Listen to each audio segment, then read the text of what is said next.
I rise today as perhaps the only person in this chamber who's helped a young person navigate her options.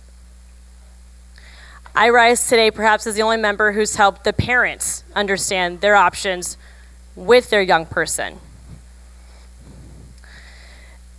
It was mentioned all the different decisions someone can make, no matter how old you are, when it comes to unintended pregnancy. Raise a child, choose adoption, or end that pregnancy. And we know for a young person, there's a lot of stigma in no matter what decision they make.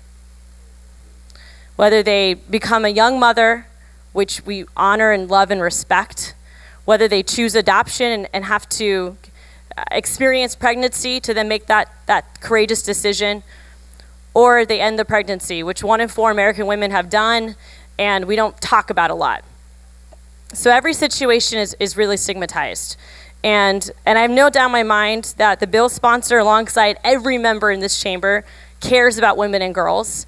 If you didn't, we wouldn't be here late into the evening talking about these issues. And in the room are parents, aunts, uncles, godparents. I am not a parent yet, but I like to think one day I will be. And so these issues are really personal, and I think sometimes we get lost in the rhetoric of, our personal views of when life begins, our personal views on the constitutional right to an abortion. So I'm going to center us a little bit.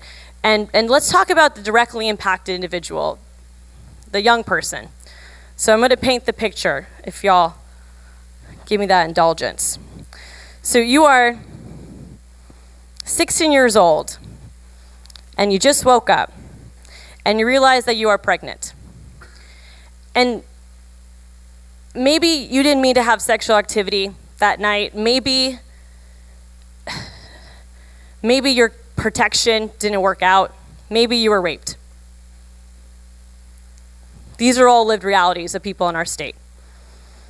Now, according to research and discussion in this chamber, we know that 90% of 14-year-olds and 74% of 15-year-olds will talk to their parents about this decision. And for this brave 16-year-old that we're telling her story, she's building up the courage to tell her mom. She thinks she's going to tell her on the car ride to school. She's sweating while she's thinking about it, but she's going to tell her mom. She can't do it. She gets to school. She decides that at the dinner table, she's going to tell her mom that she's had an unintended pregnancy, and she's thinking about ending her pregnancy. But she can't do it. She's nervous again. She leaves the room. The mom chases after her, asks her what's wrong, and the daughter tells her. And together they make this decision. Together they're engaged on the conversation of options. They go online, they make those phone calls, they navigate a complicated system, and they decide to make an appointment at a local provider that fits the young person's schedule and the mom's work schedule, and they make that trip. And throughout the entire experience at this health center, from waiting in the waiting room to going through an intimate partner violence screening to learning her options, through blood work and ultrasound, the procedure to the recovery room. The mom is there waiting the entire time. The mom is there. She was a part of the entire decision, and she's tender, gentle, and kind about it. That's the ideal scenario, and that is the majority of the scenarios. But now imagine that you're 16 years old, you realize you're pregnant, and you literally have no one to talk to. In fact, members, imagine that you're me. Because my mom died when I was 13 years old. My dad started working abroad a year later. I was scared to become pregnant because I wouldn't know what to do. It's already burdensome, the process as it is now. And this 16-year-old might not know she can have a pro bono attorney because no one told her. She might even face language barriers because English might not be her first language. And so the situation has gotten even more challenging because she doesn't even have a car and no idea what a courtroom even looks like or feels like. And a judicial bypass will take time for her to learn about it. It will take time for her to go through that process.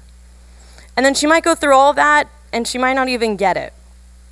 She might be denied, which she can appeal, but we know that that's a lived reality of people in this state, and you can't deny that. And so members, we can reduce the rate of abortion. We know how. It was already mentioned. Representative Smith mentioned it. Representative Thompson mentioned it. There are so many easy ways to reduce the rate of abortion in this state and to have an intentional and meaningful conversation of what that looks like for our kids. But this bill is not going to do it. As much respect I have for the bill's sponsor, and I know our mission is the same, this bill is not going to do it. If anything, it could even increase the rate of unsafe abortion, at-risk pregnancies, and the reality too is not going to build a healthy relationship between parent and child, especially if the parent isn't even there anymore. So, I humbly ask for you to have some empathy on this issue and move away from those boxes that Rep. Smith talked about, because abortion is complicated, it's nuanced, it's not black and white. And so I encourage, I inspire you to be just as brave as our young people are every day, and to vote no on this bill. Thank you.